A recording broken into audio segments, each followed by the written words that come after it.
Hey, church. Good morning or good evening to you. We are continuing today with our series through the Psalms about the songs and prayers of God's people and how God is at work in the different seasons when we can bring our songs and prayers to Him. So in seasons of joy and victory, or in seasons of doubt and darkness, we would bring all those in our prayers to the feet of the Father and be able to trust Him with that. Today we're coming to the Lament Psalms, and we'll spend a couple weeks now in the Lament Psalms. You can compare these with the Testimonial Psalms, which we talked about 2 weeks ago. Testimonial Psalm is, God, this was the situation that I was in, and you were faithful, and you saw me through it, and here we are on the other side of it. Thank you, Lord. It becomes a story that we can tell that magnifies the Lord. Lament psalms are the ones that are written before the conclusion of the story. It's when we're still in the middle of the storm and we're going, I don't know how this is going to work out. And what's interesting is that lament psalms actually make up a majority of the psalms in the book. This is the most common by far of any of the psalms that we see, which is, God, I don't know how this is going to work out. And they're written kind of in the middle of that doubt and fear and heartbreak. This morning, my day started with my boys.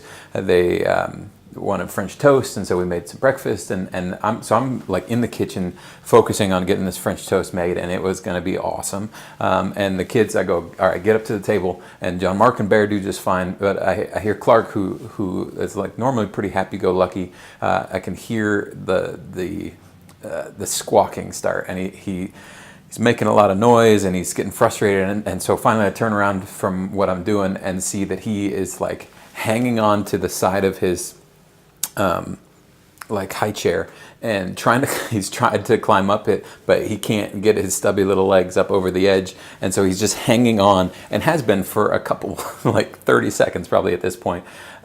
And that change in his voice, what I was hearing was him going, help, Dad. He doesn't have the words, but help, I can't do this. And so this is a little bit what lament psalms are like. We're clinging on for dear life, can't get ourselves up over the edge, and so we're reaching out for help.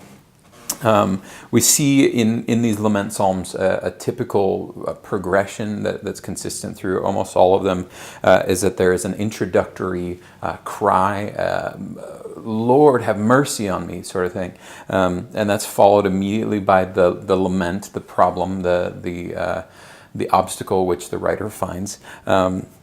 After the lament, though, consistently we see these writers go to a confession of trust. Lord, I put my trust in you. I know that when I am with you, I will not fail.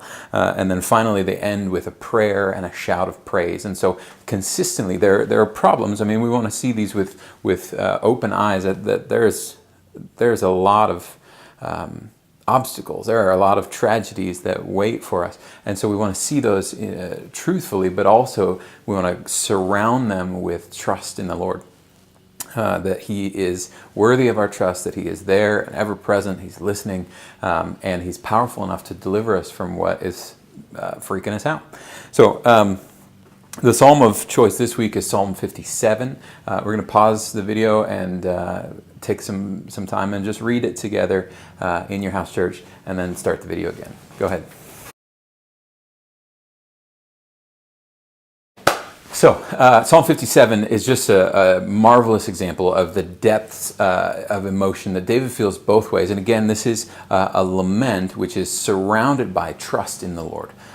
He goes, I feel like I'm surrounded by wolves on all sides. They are coming for me. There are lions around me, and yet my heart is steadfast. My heart is steadfast. David demonstrates for us, and through these lament psalms, we see a faith that is so robust that it can wrestle with God. We've got to be able to take the struggles and the tragedies of our life and be able to wrestle with God about them. We don't want to put them away and pretend that they're not happening. That's very unhealthy to just go, God is good all the time. There are no problems in my life, but to take them honestly and go, this is what I have experienced, and still my faith is so robust that I can bring that to the Lord and go, I know that you're doing something with this. And so that's what verse 7, David demonstrates. He says, my heart is steadfast. And he repeats it. My heart is steadfast. My heart is steadfast. What if this is a sign of strong faith, not weak faith, but strong faith to cry out to the Lord when things are not right? I think sometimes we might see that as a sign of weakness. Why I don't want to pray my fears or my doubts. That's a sign of weakness. But instead, I believe it's a sign of strength. I'm not talking about being overcome by those things and abandon ship. My troubles are too big. But to bring our distress before the Lord and not away from Him. And in the dark, we believe in the light. Right, that is the sign of robust faith, that even when things are dark, we don't pretend that it's not dark, but we do still trust in the light even in those moments. Right? And so this is the testimony of these lament psalms, that David would write this in a pretty intense context. So let's get to that. The introduction to this psalm says that it was written when David hid in a cave from King Saul. So if you know the story, you know that Saul was the king of Israel. David had been anointed as the future king of Israel, and Saul hated it. His power drove him mad, and so he wanted to kill David, and he chased him out of Israel and into these foreign places. And in 1 Samuel 24, it says that David hid in a cave. He had been chased by Saul, and Saul got so close that David hid in a cave, and Saul comes into the cave where David was hiding, but he doesn't see him because David was deeper, further into the cave with his men, and Saul goes into the cave to relieve himself, to take a pee, and while he's doing so, David creeps up behind him. It's so dark, and he cuts off a piece of his robe. There are different perspectives on what he was doing, but the way the story proceeds is that Saul finishes up his business. He goes back out of the cave, and he gets on his horse. He's about to ride away, and David comes out, and he dangles this piece of cloth. And maybe he was thinking that this would give him some leverage or something like that. But he speaks up to Saul, and he says, "You have chased me to the ends of the earth, and yet I will not raise my hand against God's anointed. I will not strike down God's anointed." What he's saying is, you were so close, I could have slipped a knife into your back so easily. But he does the honorable thing, the obedient thing, and spares the life of this man that David still refers to as God's anointed. What David is recognizing here is that God has a plan that he is using Saul as a part of, and David doesn't want to fast forward past whatever God is trying to do, even though this is the dude that's trying to kill him, and it would be really easy to take this into his own hands and just finish things. But he says, I will trust in the Lord. I will not raise my hand against God's plan. Saul, for years, for 13 years, Saul was the anvil that God hammered David on. Saul was the anvil that God took David and he beat him into shape. Saul was abusive to him, and Saul was overbearing and tried to kill him. And through all of this, God was using that to craft David, to create him in a certain way, and to refine him, and to get rid of all of his other dependencies, and to make him trust in the Lord, and don't do this for the crown or for the prestige or the authority, but do it because of me, and do it out of obedience. And so Saul had this important role to play in David's life. Even this is the dude that's trying to kill him, and David realizes, you have an important part to play in my life. What is he using in your life as the anvil upon which he beats you into shape? What is he using in your life to refine you, to strengthen your faith, to make you more dependent on him? Is it an illness?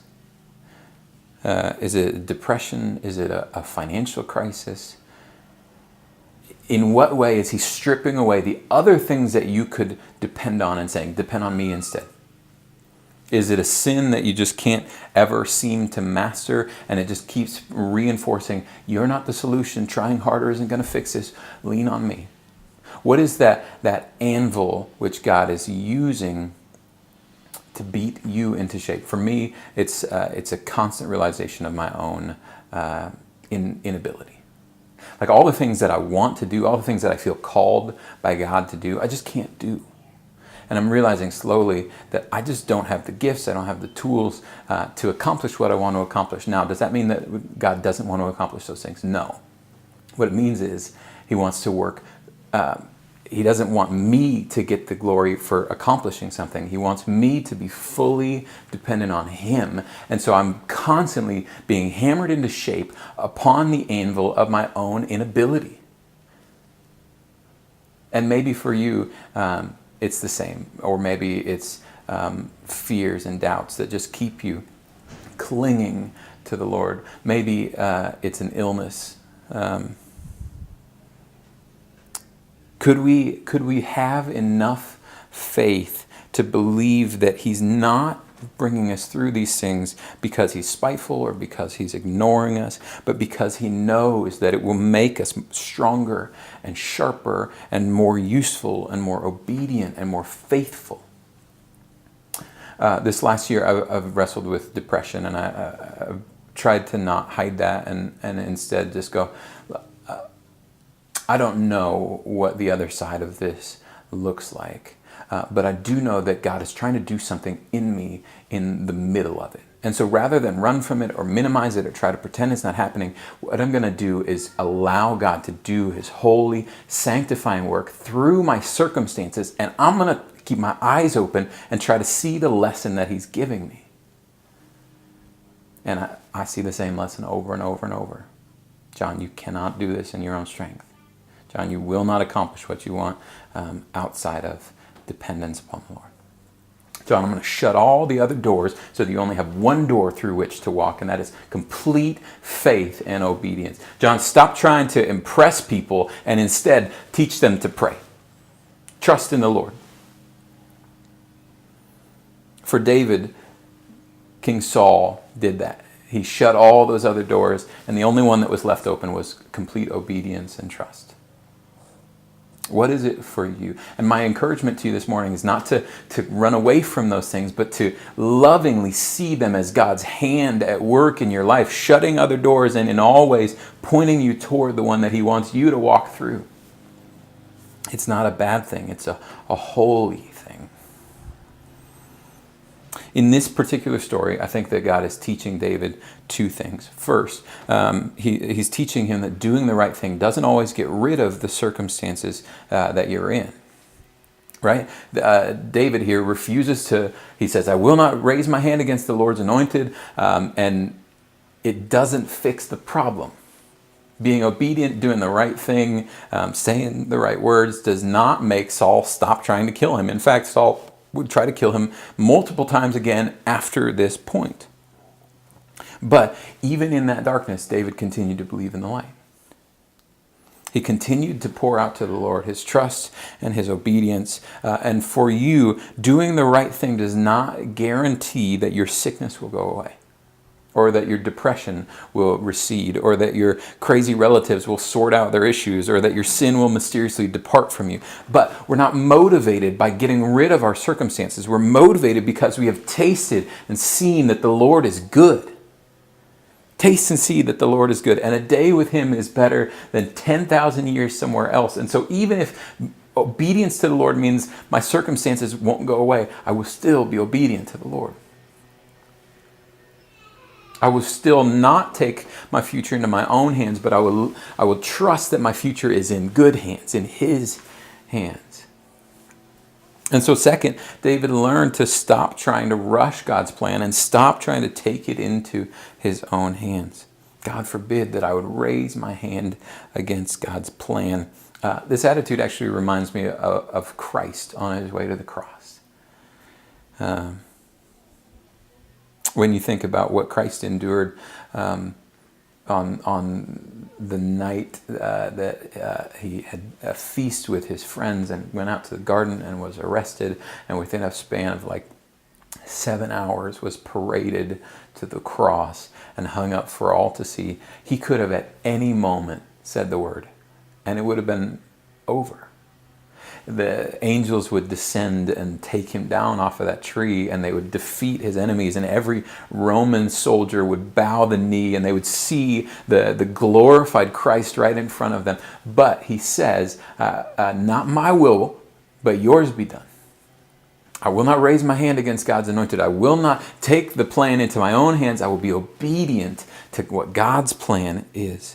And as Christians, we want to be conformed to that example. We want to remain obedient despite our anxieties and despite our fears, and we want to resist the urge to take things into our own hands. He was so anxious that he sweat blood, but he refused to take God's plan into his own hands or rush what God was doing. And so for us, we learn it's okay to be anxious. It's okay to grieve and weep and mourn and doubt and fear. But, verse 7, my heart is steadfast. My heart is steadfast. Even when it wants to wander, I will strap myself to the Lord. Bind me to thee. It's okay to be anxious. But in all things we want to say, I don't want the future in my hands. My hands mess everything up. When I take control of things, it always goes wrong. Or at the very best, it's a small victory. I don't want a small victory with my life. I want a large victory. And that means that my life needs to be in better hands than mine. So, trust in the Lord and continue to be obedient, even when you're anxious and doubtful and fearful. And so there's two ways that we want to apply this truth. Number one, we want to apply this to ourselves. For myself, in my quiet, in my incubating moments, when I'm just waiting for the Lord to lead me through a door, can I steady my heart? Can I let Him steady my heart through Scripture and through prayer and through obedience to the Holy Spirit? Can I trust in the Lord? Can I lean not on my own understanding? Can I be obedient? Can I be faithful? And second, we want to apply this truth for the people in your circle, the people that you know need some encouraging. How can you remind them to trust in the Lord, lean not on their own understanding, remind them that God will be faithful, that He's still in control, and maybe God is hammering them on the anvil of divorce or stress or sickness or conflict, but He's using all things to make them stronger, sharper, more useful. God is at work in our tragedy. And the Lament Psalms teach us that, it's happening all around us. There is conflict and sadness and brokenness, and you cannot get through a day without seeing it. But God is faithful, and God is still in control. And even when it feels like you're surrounded by lions and wolves, my heart is steadfast, Lord, because you are good. Can we find a way to pray that? Can we find a way to live that? Can we find a way to model that and share that? This is, again, that maturity in Christ, that we would be trees planted by streams of water, just soaking in God's goodness. And when storms come up, that's okay. Even in the middle of the storm, when I'm freaked out, I can go, I will still trust you. I'm still steadfast because of you. This is our heart and our desire to learn this behavior, to practice and model and share and teach one another that a day of obedience with Him is better than 10,000 years elsewhere. What else could we want? How great is our life that we would be loved by the Maker of all things. What a joy. We've got some questions for you guys to discuss in your house churches. Let's model this together. Let's own this a little bit and practice. How can I be like David, like Christ, obedient, even in the face of trial? Love you guys. I'm excited to see what comes out of your house churches. You're not dismissed, but you are sent.